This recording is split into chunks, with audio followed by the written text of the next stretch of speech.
Di informasi lainnya, jaksa menuntut dua kurir narkoba dengan hukuman mati. Polresta menunjukkan 7 orang pengguna sabu yang berhasil ditangkap. Ketujuh orang tersebut merupakan kawanan penikmat sabu yang kerap berpesta sabu di sebuah kamar. Dari 7 tersangka itu,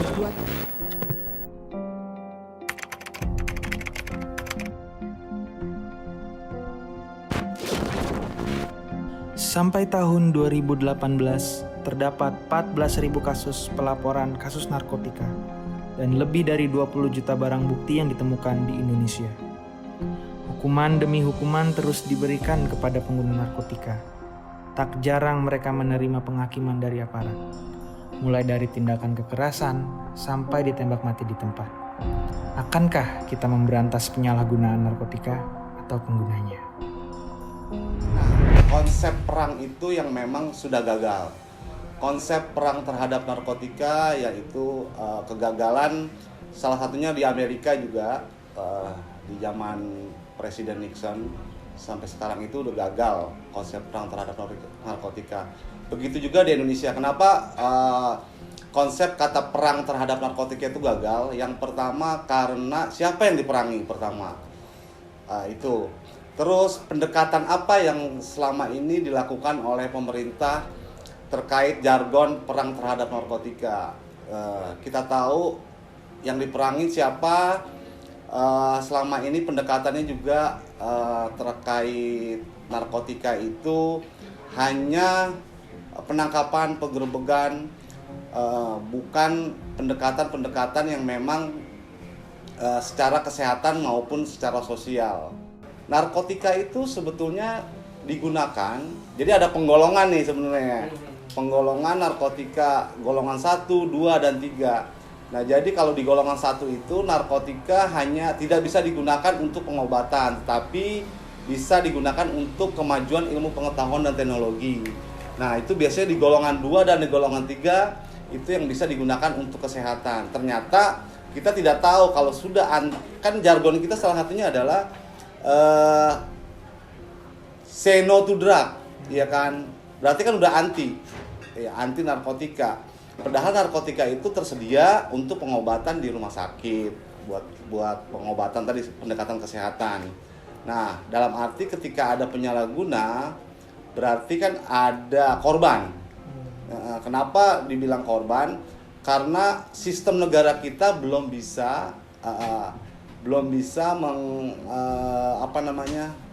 menghadang laju peredaran gelap itu sendiri. Buat para pengguna, pecandu, dan penyalahguna narkotika ketika berkaitan dengan hukum itu memang harusnya direhabilitasi sesuai dengan amanat Undang-Undang Nomor 35 Tahun 2009. Tetapi kenyataannya di lapangan mereka banyak masuk ke penjara daripada rehabilitasi. Bagaimana hak-hak mereka ketika ingin masuk rehabilitasi? Sebetulnya saya sudah sebutkan di awal tadi bahwa ketika kita ditangkap penyalahguna atau pengguna atau pecandu, itu harus ada proses tim assessment terpadu atau TAT dari kedua ahli. Yang pertama adalah ahli hukum dan ahli kesehatan. Apakah benar secara hukum yang tertangkap itu seorang pecandu, penyalahguna, atau pengguna? Itu secara hukum. Secara kesehatan, apakah ada pengobatan yang sedang dijalankan oleh tersangka? Seperti itu. Nah, langkah-langkahnya bagaimana? Biasanya PKN ini sendiri ada pelatihan secara internal buat anggota dan mitra, pelatihan pararegal. Bagaimana upaya-upaya hukum ketika penyalahguna, pengguna, dan pecandu itu tertangkap dan harus kemana gitu.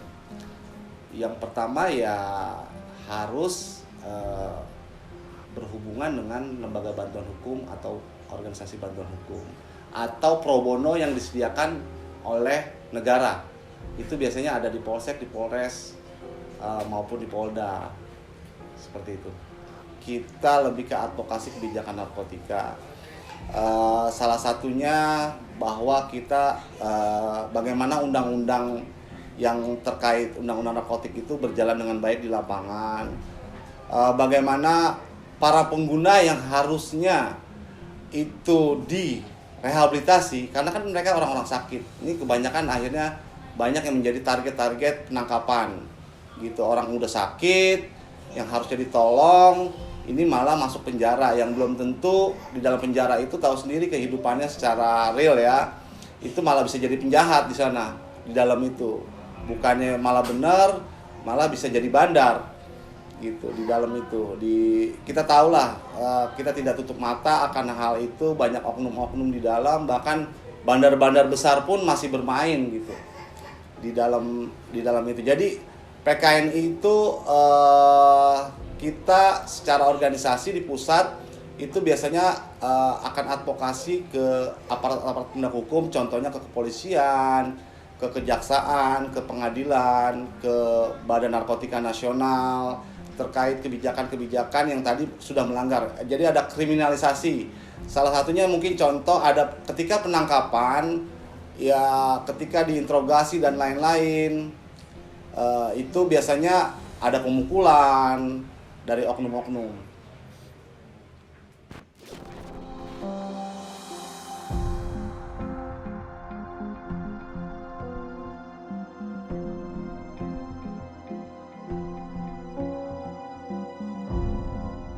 Setiap manusia pasti punya kesalahan dan tentunya ingin berubah menjadi lebih baik dari waktu ke waktu.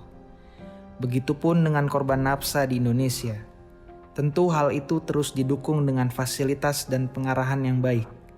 Apakah mereka korban nafsa sudah cukup diberikan kesempatan untuk dibimbing menjadi lebih baik?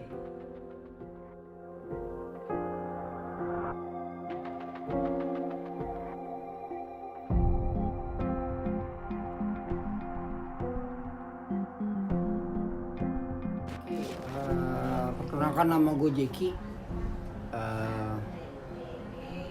Gue pecandu, edik.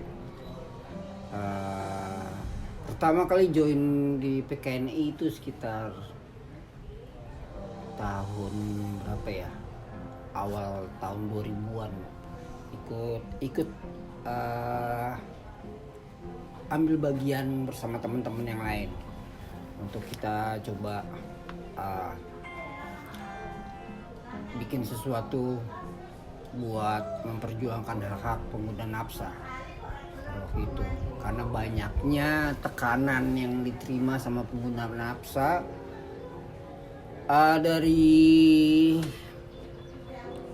pihak yang berwajib khususnya. Terus belum diskriminasi yang ada terjadi di masyarakat, penolakan yang terjadi di masyarakat yang akhirnya menimbulkan stigma, cap buruk dan diskriminasi yang benar-benar kacau. Tahun 90-an gue mulai wakaf. 95-an,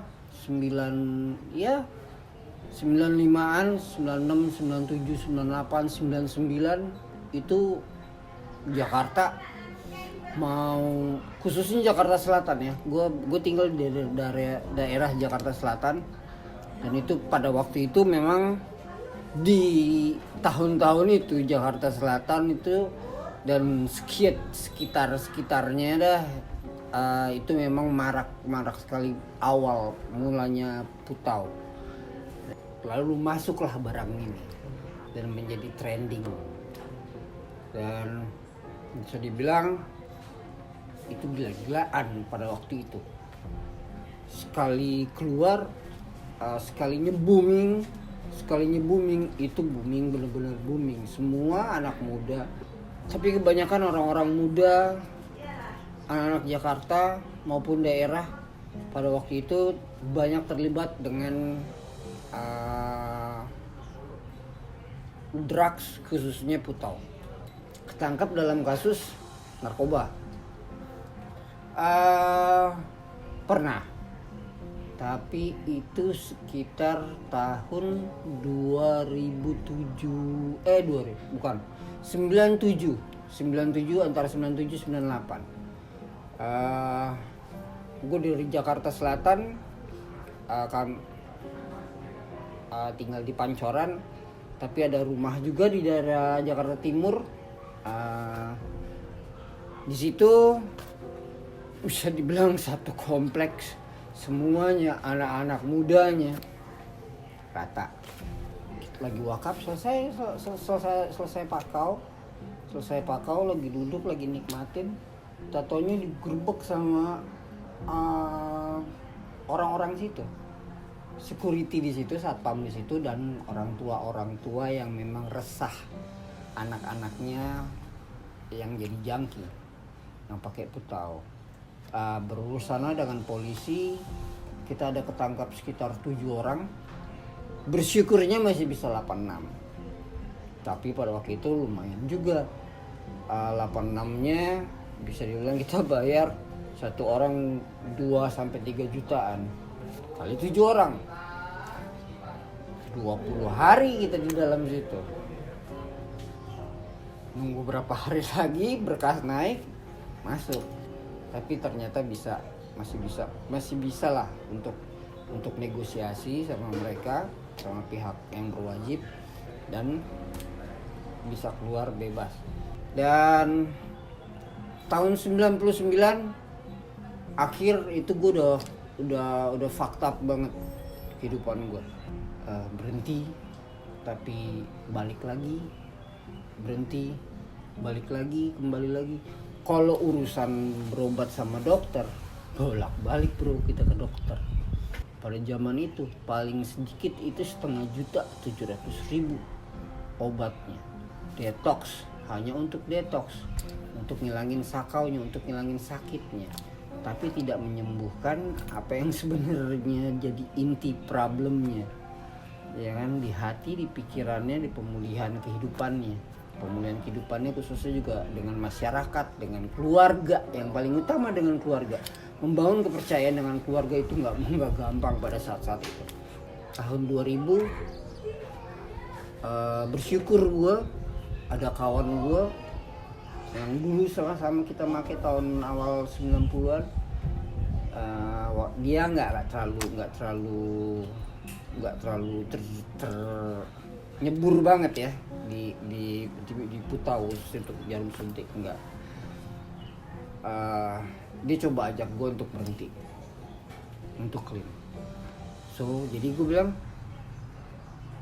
ketika gue udah capek begitu, oke lah, ini ada sepertinya ajakan dia menarik, dan gue belum pernah coba.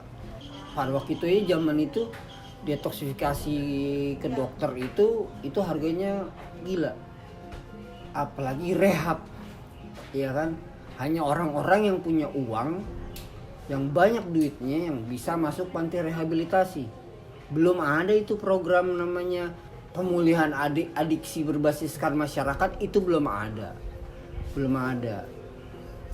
Ya kan? Jadi memang harus punya banyak uang yang banyak untuk bisa masuk rehabilitasi. Bisa diterima kembali di lingkungan adalah kebahagiaan bagi semua korban nafsa. Berharap lingkungan bisa memberi mereka kesempatan untuk memperbaiki banyak hal dan menarik mereka keluar dari lingkaran narkotika. Jadi korban nafsa dalam pemahaman kami, kenapa kami juga menamakan organisasi kami adalah Persaudaraan Korban Nafsa Indonesia. Jadi perspektif kami terkait korban nafsa itu adalah orang itu bisa siapa aja gitu ya, bisa pengguna, bisa siapapun orang-orang yang terdampak terhadap permasalahan nafsa akibat kebijakan nafsa di Indonesia gitu loh. Jadi karena situasi kebijakan nafsa di Indonesia lah, orang-orang akhirnya tidak mendapatkan lingkungan yang kondusif gitu loh, baik keluarga, si penggunanya sendiri, ataupun orang di sekitarnya gitu loh. Seharusnya pemerintah sebagai yang memegang penuh wilayah ini seharusnya lebih memperhatikan area ini gitu loh. Seharusnya lebih bisa memperbaiki area. Sebenarnya kalau bicara hal tersebut sama seperti layaknya siapapun gitu loh ya. Tidak ada perbedaan, yang kami inginkan itu tidak ada perbedaan, ya mempunyai hak yang sama kayak gitu loh. Tapi pada faktanya ya akhirnya Ya, karena aspek yang apa ya, banyak yang bilang pengguna nafsa itu kriminal dan sebagainya. Sebenarnya hal-hal tersebut terjadi karena lingkungannya tidak dibuat dengan baik gitu loh. Kalau lingkungannya dibuat dengan kondusif, akses layanannya, akses kesehatannya, akses pengobatannya, bahkan apabila pemerintah mulai memikirkan bagaimana membuat peraturan terkait dari hulu ke hilir terkait permasalahan narkotika, pasti dampaknya tidak akan seseram saat ini. Gitu. Oke, kalau bicara hukum, sebenarnya sejujur saya secara pribadi saya juga seorang pengguna nafsa gitu ya. Melihat kebijakan yang ada saat ini sebenarnya sudah ada perbaikan. Sebenarnya sudah ada perbaikan. Sudah ada terlihat bahwa pendekatan-pendekatan yang dilakukan di dalam bentuk pasal-pasal dan sebagainya itu menunjukkan niatan yang bersahabat dan menangani permasalahan narkotika dengan sisi yang humanis. Akan tetapi yang jadi masalah ternyata proses transformasi itu tidak semudah itu gitu. Pada kenyataannya budaya permasalahan narkotika ini udah mengakar di negeri kita gitu. Budaya ibaratnya apa ya, pemerasan bagi tahanan narkotika baik dari penegak hukum dan sebagainya. Budaya 86 kayak gitu-gitu. Ya budaya seperti itu dan akhirnya justru hak-hak yang sebenarnya seperti yang tadi contohnya yang tadi sempat ditanyakan juga terkait pengguna nafsa yang bisa mendapatkan hak rehabilitasi atau tidak gitu loh. Itu aja jelas kesenjangan itu bisa kita lihat sekarang gitu loh, bahwa kok orang-orang yang berekonomi tinggi, saya tanya teman saya hampir masuk rehabilitasi semua. Tapi teman-teman saya yang menggunakan juga dengan permasalahan yang hampir sama, sebagian besar mereka berakhir dengan hukuman penjara. Jadi inilah bahwa dari situ aja kita bisa melihat bahwa budaya narkotika di Indonesia ini udah mengakar. Nah inilah yang harus kita perbaikin gitu loh. Ternyata udah bagus undang-undangnya udah coba diperbaiki, tapi ternyata tidak cukup di situ. Apalagi yang harus dilakukan, informasinya harus disampaikan dengan benar. Kemana? Bukan hanya ke masyarakat saja, ke penegak hukum terutama juga, agar di tata laksananya, SOP-nya dijalankan dengan benar gitu. Tidak lagi ada apa ya, ibaratnya saya harap oknum-oknum itu semakin dikit lah gitu yang melakukan tindakan-tindakan yang tidak sesuai dengan alur hukum yang ada.